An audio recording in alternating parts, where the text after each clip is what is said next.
Hello and welcome to the Real Estate 360 show. This is Steve Connolly, hashtag unemployable. And this is Mr. Jason O. Miles, hashtag the real estate trainer. Well, all right. You know, we have a fantastic show for you people today.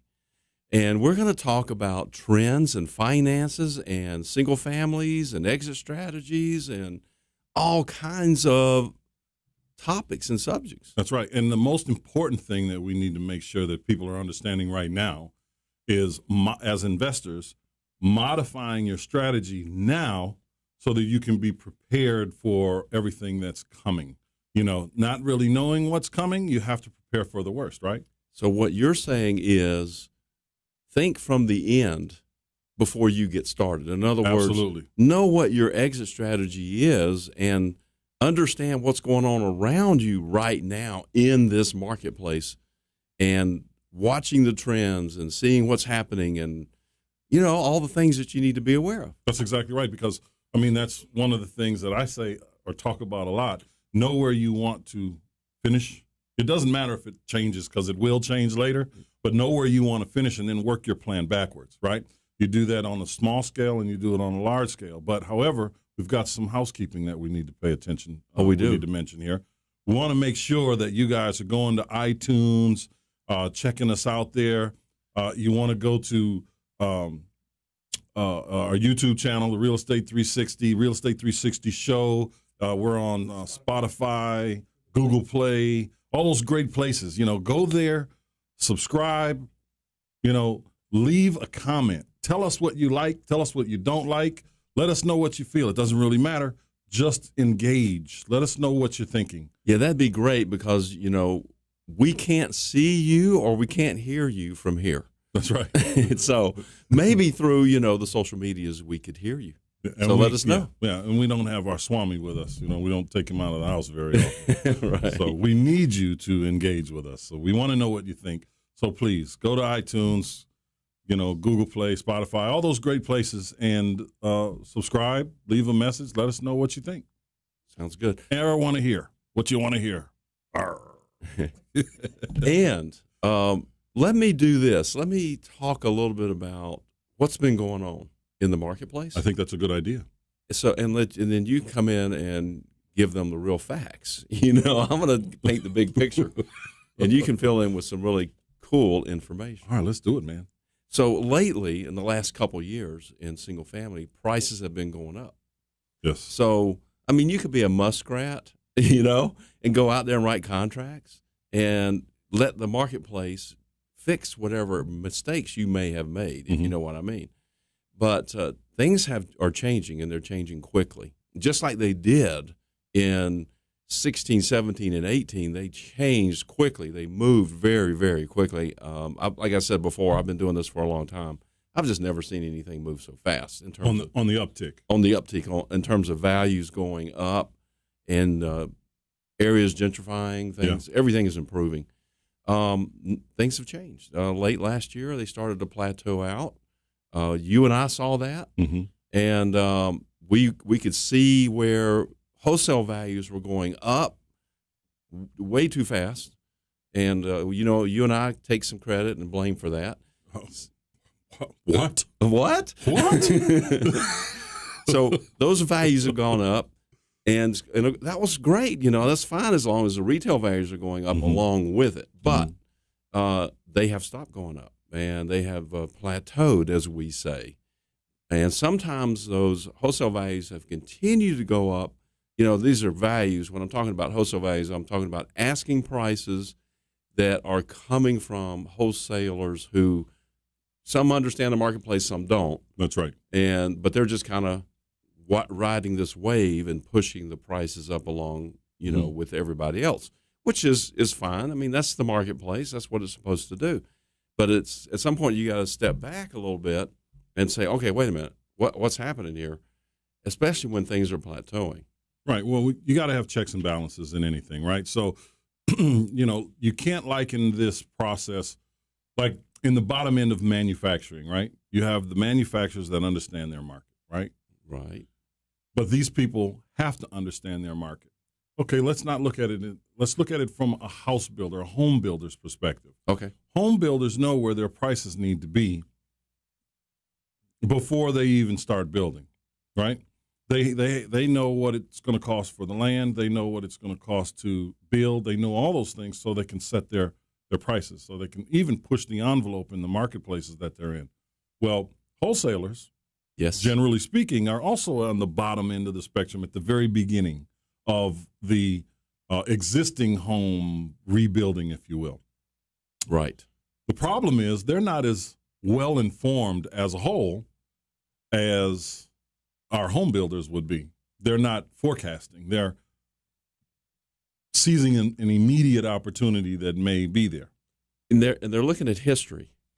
Well, some of them yeah. are, and some of them are just throwing it out there. That's exactly right. That's exactly right. So, because you'd mentioned that on the wholesale side, prices just keep going up and up and up and up and up, and we see that. We saw that. We're still watching that, even though there's kind of, we talk about that plateau. It's just kind of sitting there, right? Because something that was going for $50,000 3 years ago is now going for $120,000. Yes. But you have people that will put that property under contract for, let's say, $110,000 and then push it to $130,000 because they want to make $20,000, knowing that the market can barely stand the $120,000, right? So they probably were in it at the $110,000, maybe even $5,000 or $10,000 too much for if they want to sell it today. Right. Right. So, pardon me. We have to make sure that, well, you as a wholesaler, you as a real estate investor, have to make sure that you are focused solely on making the best deals for you today, and that's focusing on what the market, the economy may look like in 3 months, 6 months. As a wholesaler, to be effective, you really have to step out of your shoes and go over and step into the shoes of the guy who's buying the property. Mm-hmm. What would they do if they saw this price and they went and did the evaluations, and how would they look at the house? Because that's your customer. Mm-hmm. It doesn't matter what you think or how much money you want to make or any of that stuff. Oh, look, I can buy this for $100. I bet you I can sell it for $130. Mm-hmm. Yeah, based on what? Right. Based on your imagination. That's right. Well, sometimes that works and sometimes it doesn't. But bottom line, if you want to be, is your home builder analogy, which is great, if you want to be well informed and you want to be respected in your marketplace and you want to give out good quality information and you want to do it from the point of view of who's buying your house, Mm-hmm. who's your customer. That's right. And you know what they're going to do? First thing they're going to do is they're going to go online. They're probably going to go on Zillow and start looking up mm-hmm. values and say, okay, what would this sell for if it's all fixed up? Right. And then they're going to subtract out the renovation costs, and they're going to say, well, this has come from a wholesaler, so it's probably low. Mm-hmm. Isn't that the first thing they say? That's exactly right. So, but that goes to one of the processes that we're really good at, and that's giving solid estimates on what it's going to cost to renovate this, to bring it to market, to get that top dollar, right? Right. So we've been doing it so long, people understand that this is what the number is. In fact, some people think our numbers are even too high on the renovation side. Some people think ours are too low. Yeah, there is some of that. But, it's simply just a matter of making sure that you know what the market's going to be. If you're doing, 10 deals a month right now, and you're just rocking it, man, you're on fire, you might only do 4 or 5 deals a month right now if you're going to be as conservative as I know one needs to be. If you have been buying at an average price of, let's just say, $100,000, you might now want to come down to about 80. And that will reduce the amount of deals that you do currently in the market today. But that's just because everyone else who has contracts on properties that are trying to flip the contract, or owners that are being a little too aggressive in their pricing, because we see a lot of that because they're too busy looking at the Zestimate. Right? It's the Zestimate says I should get $300. I'm sorry, I shouldn't laugh out loud like that. The Zestimate says my house is worth $300. Yeah, but you have a meteorite-sized hole in the roof. Yeah. And everything needs to be updated. So no, it's not worth that. But again, once those people are sitting on those properties for a long enough amount of time, you know, they start to get really realistic on what they need to be doing in terms of selling. Well, Sammy last week was saying he had sellers who said, Sammy, just sell my house. You know, I'm tired of looking at it. And so, you know, we were talking about the median price being a seller's market, a buyer's market, and the lower than median price being a seller's market. But honestly, you know, for the last couple of months, I've been seeing that trend bleed into, you know, the higher ranges of the lower than the median price range. That's exactly what does that mean? That means it's a buyer's market. That's right. Yeah. It truly is a buyer's market, but buyers aren't buying.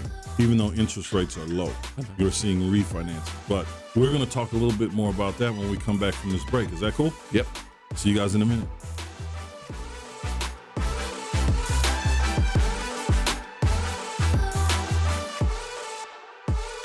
We'll Buy Your House. Click 833willbuy.com. That's 833WELLBUY.com. Or call 833-WILL-BUY. Se habla español. Llámanos. Call us today.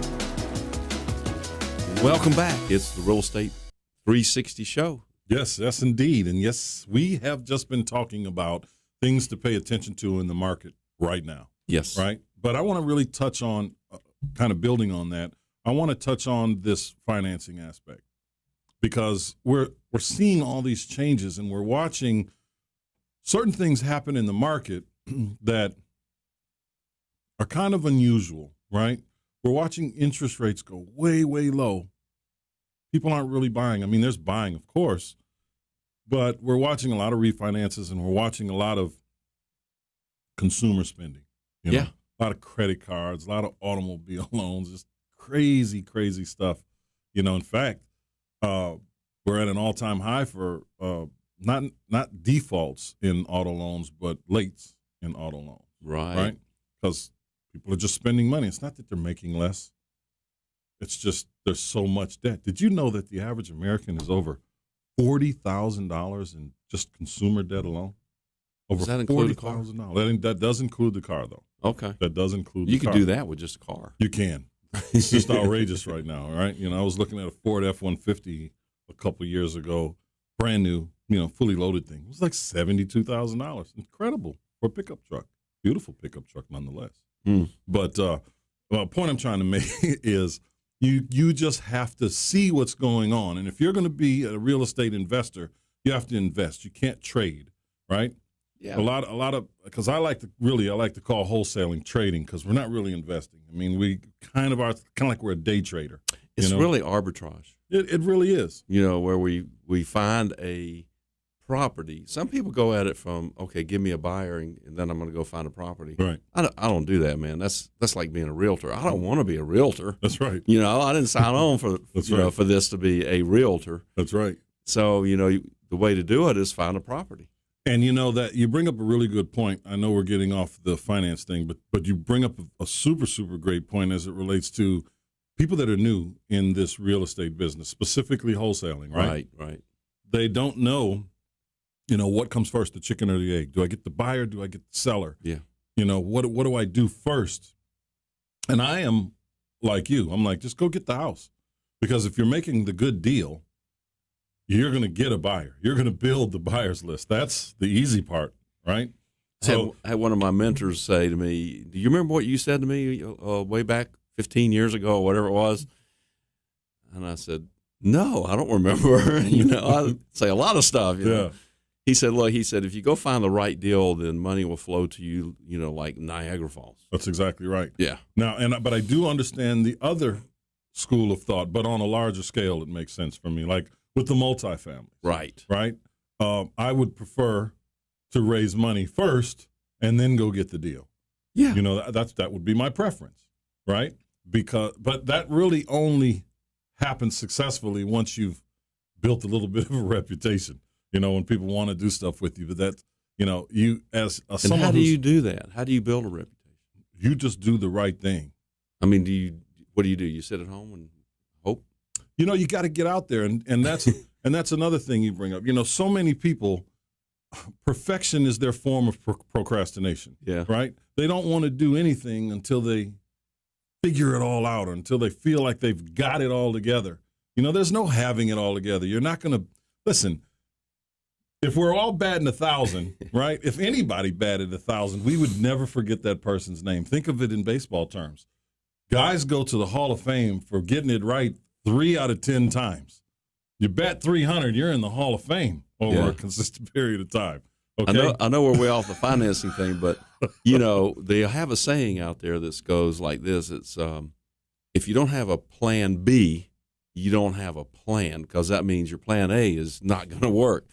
But darn if I ever can tell you when my plan B worked, or C or D or E. I never had one. My plan B was burn the boat. All right, that's it. Burn the boat. This is what I'm doing. No, I'm not talking about that. I'm not talking about commitment. Oh, okay, all right. I'm not talking about the Rubicon. Okay. But that's okay. But I'm talking about once you get started in something, yes, you have your vision of what it's supposed to be at the end, and you know how you started out. But getting there, boy, that's not going to be the way you think. No, not at all. No. Not at all. When I started this, Steve, I knew in my mind, in the end of days, at the end of my career, I was going to be a developer. I was going to be developing subdivisions in particular. Oh, okay. Now this was for whatever reason, this image of real estate success formed in my brain many, many moons ago. Yeah. So when I started it, I was like, yep, that's what I'm going to do. And then I started doing this, and everything changed. What I was doing to get there, the path I thought I was going to be on changed, right, which showed me different things, which gave me different goals and objectives to work and struggle for. Sure. Yeah. But that's what I thought I was going to be. I thought I was going to be the next D.R. Horton or something. That's not a bad goal to have. Maybe, we should look into that. But No. probably not right now, not because of what's happening in the marketplace right now, and as it relates to financing. This is a boom-bust economy. Yeah. And, a year and a half, 2 years ago, I mentioned this last week, I think. I was riding around, looking at all the new construction going on, and I said, there's a good percentage of this that I'm going to be able to buy really cheap at some point in the future. Yeah. So, thanks, guys, for building all this and helping with the boom economy. That's exactly right. Because, I want to be around for the bust. That's exactly right. And going back again, I hate to keep going back to the builders, but these builders are waiting for this bust because they're going to be able to go in and scoop up land that they can develop 10 years from the day they buy it. Right? Absolutely, yeah. So, because that's how they're thinking. And we have to think, we're thinking that same way in our multifamily business. Absolutely. In the single family business, it's a little bit slower, faster, excuse me. Yeah. But it's the same thing, except for now you're making offers like on everything. You have to make lowball offers. That's why I said earlier, you might be doing 10 deals a month right now, and it's going to go to 4 or 5 for a while. It'll get back up there, but you've been prepared. Right? You've prepared yourself. You've been doing this. And yes, you're not doing as many deals. Maybe your profit margins are up slightly because of the way you're making deals now. But if you're going to do this, you have to be prepared. And you also have to learn how to hedge your bets. And understanding the financing is what's going to get you there. Understanding where financing is going to go is what's going to help you get there. And you have to spend some time learning these things, having dialogue about historic events. What's happened in the past in economies that looked like this? When we had economic conditions that were doing similar things to what's going on now. What happens in an election year? Right. Typically, when does that start to ease? You have to look at all these things. I don't personally remember having a significant trade war, right, with other countries. No, I don't. I don't remember. I've read about them. But I've never really, that I can remember, maybe when I was younger, actually lived through one, but understanding how this is going to affect you and your business. How does this looming trade war that everybody is already charging more money for certain goods and products, and how does this affect you? How does it affect your business? How will it affect you in 3 months? The trade war, I see some of the prices that that are on goods and services, not services, on goods coming out of China. Yes. And I got to tell you, I think everybody's overreacting. Absolutely not. Let me tell They you what. are overreacting because there's those items are so cheap. Yeah, but you know what? Very few of us are buying 1,000 of this and shipping it over, so it can that's be true. affordable, right? So what's happening is the manufacturer or the distributor is preparing themselves today for the looming trade war. So we're watching products go They're going to up. definitely charge more. They're charging more, not because it's costing them more today, but because it's going to cost them more tomorrow. So it's not a fair system for you and I, No. as the consumer. It's not fair. If I'm buying a box of nails today for $20 and then something hits the news for, 2 or 3 weeks or a month, and now it's $30, but they're still paying 10 for it, right? They're still paying 10 for it, but now it's $30 to us because they're making more money to cover potential, not even losses, because when they're They're paying going more to have later, it's to going to be buy more. it back. They're going to have to use that money to buy new inventory. They are. So that's what they're looking at. They're Yeah. not looking at what they pay for it. They're saying, okay, we got to bring this money in, Mhm.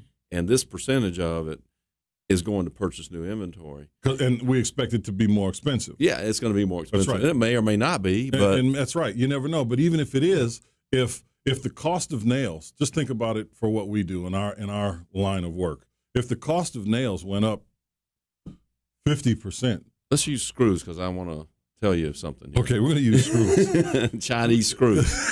Because they've got, they're doing it with the steel over there, right? So Yeah. if they're buying screws at $10, buying them and getting them here, that is, and now it goes up to $20. No, 25%. It's going to go up to $12.50. Now. It's 30% now. Okay, So $13. $13, All right. right? Because their cost is $13. Well, our cost will be $26. So Right. it's gone up the same 30%. Mm-hmm. But what is that 30% increase in that particular product or any product that's made out of the same material coming from the same place? That 30% increase in a portion of the products that you need to build this house, to renovate this house, it's going to minimize what you can actually pay for the house. It's also going to slow the market down. So demand will go down for that particular good as well. Yeah. So I'm sorry that we're having this this kind of a conversation. But Yeah, well, how did we things get here? Yeah, these things are very, very important for you guys to know. You have to plan for this kind of stuff. You But have to you're make gonna it happen. You're going to get, from steel at least, you're going to get a lot better quality with U.S. steel than you would Chinese steel. Even though they're laying off people now. Yeah. I don't understand that. Yeah. It's an ugly situation. I bought some Chinese screws from one of the big warehouses, and I tried to use it on some furniture, and it broke. Yeah, they are not known for their stability. So, I would pay more for a quality screw. yeah. So- Tell that to the guy that's renovating an $80,000 rental property, right? He's throwing 25% of them away anyway. For sure. Well, listen, we got to take a quick break, guys, and we'll get right back to the meat and potatoes of this month. All right.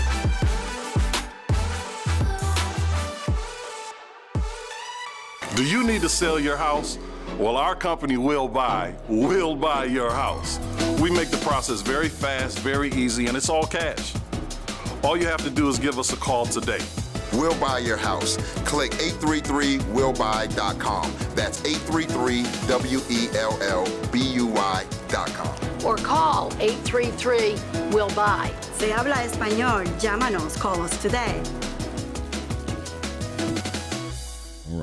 All right, here we go. We are back, and thank you all for staying with us through that break. Again, a reminder, check us out on iTunes, Google Play, Spotify, all that great stuff. Get the subscribe. Yes. We want people to subscribe. We do? Yes, we do. We want people to subscribe and comment. Engage with us. Let us know what you like and what you dislike, okay? Jason O'Miles. Yes. We have a guest with us today. Why don't you do the introduction, please? I will definitely do the introduction. Today on the show, we have a really, really good show. We have Mr. Justin Ship with us today of Chaotic Realty. And Mr. Justin Ship is a wholesaler we've worked with in a number of different occasions. We've known him now for, wow, going on 6, 7 months, somewhere in there, maybe a little bit longer. He's been pretty consistent in the market. And I think that what he's seeing in the market right now is pretty significant because he's boots on the ground, right? He's there every day. You know, I mean, we're there every day, but not like he's there every day, right? So he's boots on the ground, and I thought it would be really good to get an idea of what you're seeing in the market, Justin. So, Justin. Yes, sir. Mr. Justin Ship. Call me the real estate assassin. The real estate assassin. Chaotic Realty. I love it. Hashtag real estate Could assassin. I ask a quick question? that. Yes, please do. Where did Chaotic Realty, the name, come from? Well, that one's pretty easy. Anybody that knows me knows I'm pretty crazy. I kind of live on a wild side, I guess you could say. Okay. I'm pretty tattooed up, which is kind of one of the significant reasons for it. But actually, when I got into real estate, everybody was telling me how crazy I was, and they couldn't see me in real estate. And I was like, well, I need something that kind of fits with my personality. So I was trying to kind of think of names and stuff, and I always liked the name of, Chaotic, but I wanted to switch it up. So I changed the CH and made it a K, made it a little bit more unique. Cool. So it kind of worked out. Everybody starting to recognize who I am now. That's right. Well, I mean, you're Awesome. in the market. So if you're in the marketplace and you're marketing what it is you do, it's kind of hard for people not to see you. Oh, yeah. You know? So, and that's the good thing. But having said all that, being out there in the market, knowing that you're doing deals, you've won some and you've lost some. I haven't lost many, but That's I've right. lost a few. That's right. But what are you seeing now, and how are you kind of steering your business at the moment? Well, I will say I've been noticing a lot of the big brands like Zillow and OfferPad and Open Door and stuff like that. They're coming in and they're definitely disturbing the market. Mm-hmm. You're seeing a lot of these big name players and stuff making it really hard for the new wholesalers coming in that don't really know what they're doing to really compete with that. And you say that because of their buying tactics, right? Yeah, I mean they're overpricing or overbuying and making obscene offers on properties. I mean, I lost my first deal actually to OfferPad last month, and I've actually won a couple from them against them. But last month I went to talk to a guy, talked to him several times, and I was offering him $85,000 for his $150,000 house. It needed fully updated. Well, OfferPad offered him $136,000. Wow. There's no room for profit. I can't make that work. I still Wait a told him minute. to go with it. OfferPad will offer a price, but then they'll start deducting They like will. crazy. And I actually got a funny story about that. I have done a couple of rehabs as well over the last 2 years, and I think it was my third rehab. It was close to Christmas of last year, and we just wanted to get it moved. Dump it. We started seeing that plateau in the market. The prices started to drop a little bit. We started getting a little bit nervous that it wasn't going to sell for the price we wanted to sell it for. OfferPad came in. They offered us pretty much our asking price, so we went ahead and took it. It was like $8,000 less than what we wanted. So we were like, let's go for it. Yeah. So, anyways, before closing, about $25,000 later of deductions and problems that they wanted fixed, or little small things that they charged us for, little fees and everything else, we did not get our asking price. And I'm seeing a lot of that. A lot of homeowners are complaining about, they come in with this high offer, and then after they lock down that contract, then they come back and find a bunch of problems and try to get you to Jew down. So this is why you need to stick with the experienced wholesalers that know what they're doing, and they will give you a realistic price, and that is the price that makes sense. Yeah. And they're not going to come back later and go, hey, we need it dropped. So what you're describing now is coming from these big companies that are in the market or have entered the market in the last, Year? 2 years? 2 years. Yeah, a few years. But we saw this before. We saw this after our economic crushing Absolutely. with the institutional investors when you had Wall Street coming and buying single-family homes all across America. So they would wind up at the foreclosure steps. They were making offers with realtors, for all the REOs, and they were offering way more money than these properties. We could not compete with them.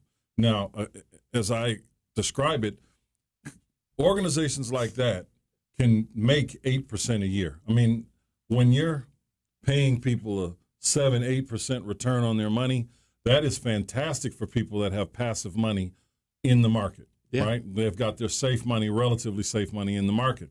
But for guys like us that are living off of this is what we do. We can't possibly, especially when we're starting out, can't possibly live off 8% a year. It's impossible, right? Unless you have $1 million. You know, those institutions, or more. Or more. $1 million is not worth what it used to be. No, it sure isn't. So, but those institutions were pretty much, they were pretty much at the steps, and they were pretty much bank buying properties. In other words, right. These new ones, Zillow and OfferPad and Knock and those guys, they are going direct to the consumer. Yeah, absolutely. And they that's have the the difference. Yeah. Exactly. The technology is now caught up with that so that we can. Yeah. So what do you think about that? I mean, they're basically marketing on a massive scale. Yeah. I mean, you see them on the TV, on commercials. Almost everybody's getting direct mail from them. I mean, I get probably at least 2 or 3 a month at my house. Mm-hmm. Mm-hmm. So, I mean, they're really pushing what a lot of wholesalers stuff can't, because wholesalers that are coming in, they don't have millions of dollars to spend on advertising and marketing. Mm-hmm. These big companies, they have tons and tons of money. Right. So they're able to really market on a wide scale that we can't compete with. So this is why the importance of building rapport and a good reputation comes in. That's exactly correct, because the reality of it is it's all about consistency in the market. And when you've got what seems like an unlimited resource to just constantly flood the market with, your brand, you become an authority very, very quickly. But we as small guys in our local markets have to do the exact same thing. Absolutely. Right? We want to be consistent. And as I tell people all the time, this is a numbers game. Your marketing is a numbers game, right? You could send me mailers every day for 6 months, right?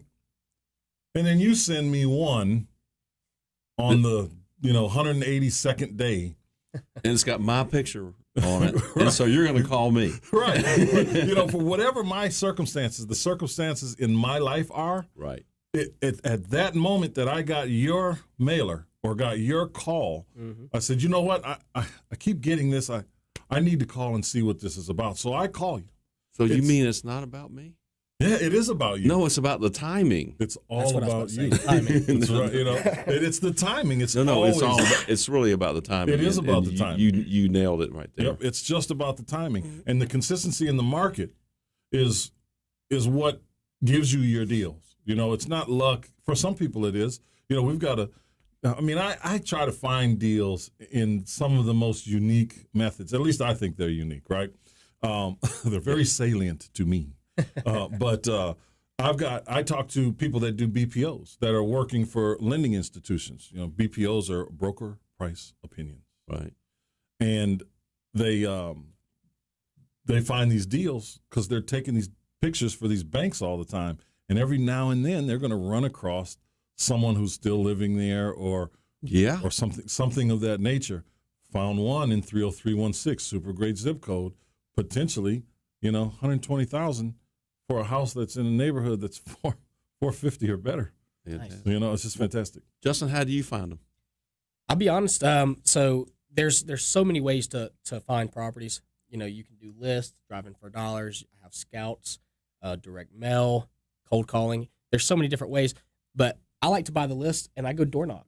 And that's the difference between me and these big companies is they're not door knocking. That's right. They're not going to come out there and knock on people's door and talk to them in person. And you build that one-on-one relationship with the owners, well, they're going to like you more. Right. You send a direct mail to them, they can throw that away. It's not easy. I mean, it's not hard to throw a piece of paper away. Mm-hmm.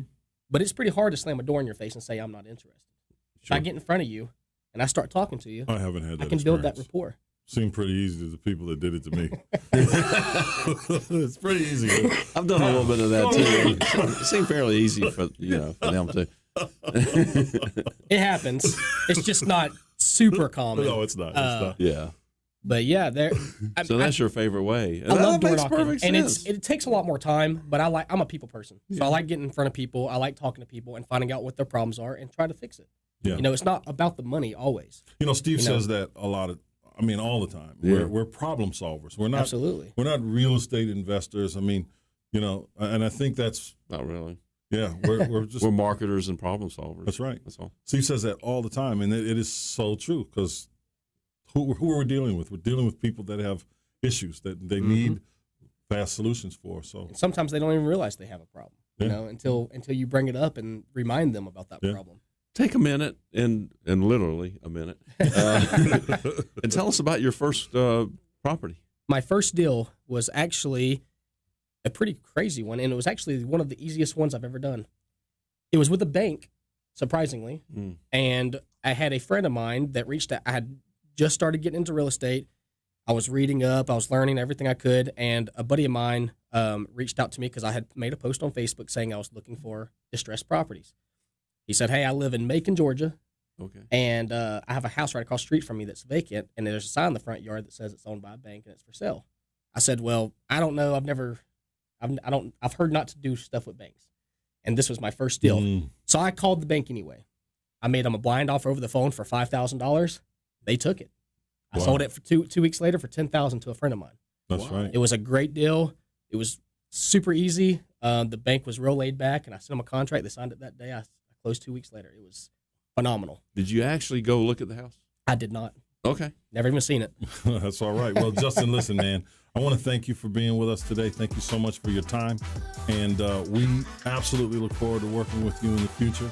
So stick with us. We're going to make sure you guys have information on Justin in case you got a house for sale and just need to get some information. Awesome. Appreciate you having me on. Thanks. We'll buy your house. Click 833willbuy.com. That's 833WELLBUY.com. Or call 833-WILL-BUY. Se habla español, llámanos, call us today. Hello, welcome back. It's Real Estate 360 and the Real Estate 360show.com. That's right. Stephen A. Connolly. And Jason O. Miles. Yes, sir. Some people call him Alvin sometimes. You don't want to meet Alvin. I fired Alvin. He had, he was just too obnoxious. I had to Alvin, let him Alvin go. did get pretty aggressive this year. I know he did. Yeah, I had to let him go. I'm sorry. he's a necessary evil at certain times, though. Well, he's on the contract. We'll have to go find him. That's right. Hopefully, no one that's watching or listening will ever meet Alvin, but he's definitely not invited to the show Or the party. or the party. No. Hey, well, listen, we've been talking about everything under the sun in this show. I mean, That's it right. seems like, but so we're really focused on investors. What do investors do? Yeah. And so investors right now, what do they do, and what kind of financing do they go get, and what's your advice? Well, Steve, thank you for asking. I believe that really, as I said earlier, it is important for us to make very conservative offers today. Very, very conservative offers. We're going to go in and we're going to make these 30-day offers thinking that we're going to be able to flip it, and we very well may flip it in 30 days. But as you and I know very well, there are deals that we might have for 2 months, 3 months, sometimes even longer. Yeah. Because we know that there's value there, which is why we haven't parted with it. And sometimes that changes for us because we'll get rid of properties and fill the pipeline with new, fresh blood. Yeah. But get yourself a good deal and get as much time as you can for that, because these 30-day contracts, if you don't have built-in extensions and things like that, you could lose your shirt or lose potential deals. You also want to make sure that you've got some takedown financing, some bridge financing in place, which we've got Rich Capital Funding. Yep, Bob Rich. You can go call Bob Rich. There's always a link on our website to him. There's going to be more than likely a link to Rich Capital Funding here at the description for this. If you go to iTunes or Google Play, YouTube, all those great things that we've been enticing you to go to for this show. But they'll partner with you in one way or another, whether you have money or not. It's totally up to you. If the deal makes sense, he's going to let you know. If the property is if the numbers are good, money will flow to you like Niagara Falls. That's right. And then it's up to you to put it together in any number of about an infinite number of ways to structure the thing. That's right. Whether it's joint venture, private funds, IRA money, 401, hard money, maybe, we just put together a joint venture that the lady that came to our seminar. Mm-hmm. Mm-hmm. And so she said, I want to do a renovation. And we said, well, okay, but, it's not really, you're going to learn the most, and that's this way. But it's not the preference way. But anyway, she did it. So we went through and we kind of mentored along the way and said, this is what you need. And she said, well, I don't have that much money. So she brought a relative in. And so she came in as a lender. I mean, if you don't have a plan, That's right. It just knowing the options. And again, that's one of the most important things about having a mentor or a coach, whatever you want to call it. I prefer to use the mentor term, right? Someone that you can call up and say, hey, listen, here's an opportunity, but I don't know. Here's what I see, but I don't know. What do you see? Yeah. Here's what it looks like to me. Here's the information. Because she wasn't coming up with those solutions on her own. No. She hadn't done enough to come up with those solutions. She didn't even know how to buy it. But she did know how to do the one most important thing. Right. Call someone who does. Well, the second most important thing, she found the property. Well, yeah. She marketed it, Absolutely. Found the property, and she said, I don't know. I got something. I don't know what it is. Here. Yeah. That's right. And she's done that with a few deals now. Yeah. I mean, she is active by far. I mean, we talk about her a lot. Right. She is extremely active because she wants to see change in her life. And this will probably be one of her best years ever. Period. And we met her through one of our seminars. Correct. And guess we met Mr. Justin Shipp at one of our seminars. That's exactly right. And if you're not coming to one of our seminars, you're missing stuff. You're missing a lot. That's right. And Justin came through with Cody. Yeah. And these guys were already active in the market. So it's not a matter of you being so successful you can't meet other people. You can't increase your network. That's just foolish. Right. Right? Pardon me. You want to increase your network because that's where you find your true worth. I hate to say the cliche, but it is true. Your network is your net worth. Right. Opportunities come up. You can't take advantage of it all by yourself. You have to reach out to your network. That's right. They need something. They're going to reach out to you. I mean, there's so much opportunity inside of a solid network of people that are moving forward in whatever it is they're doing. You want to be a part of that. This is not just come to a seminar and sit there for 2-3 hours and get fed a bunch of information and right at the end it's like, oh yeah, now for $50,000 you can too. No, it's not that at all. We want you to come and learn. We want you to be winners on a winning team. You're giving away our secret. Oh my gosh. God forbid. I've been asking why we've been charging $20 for this forever. Yeah. And now you just told them. Hey, listen, if we don't have commitment numbers on some of this stuff, it's all bad. I know. I've gone to instead of 5,000, I don't mean instead of free. Right. I went to one about a week and a half ago or so. Yeah. And it was free. It was free. And the group that had done it, they had this whole big spread laid out. They had, what is it? Fruit and, what is it? The croissants and croissants bread and cheeses and meats and crackers wine and soda and water. I mean, just this whole big spread, right? Yeah. And they were doing it in one of the houses that they had renovated.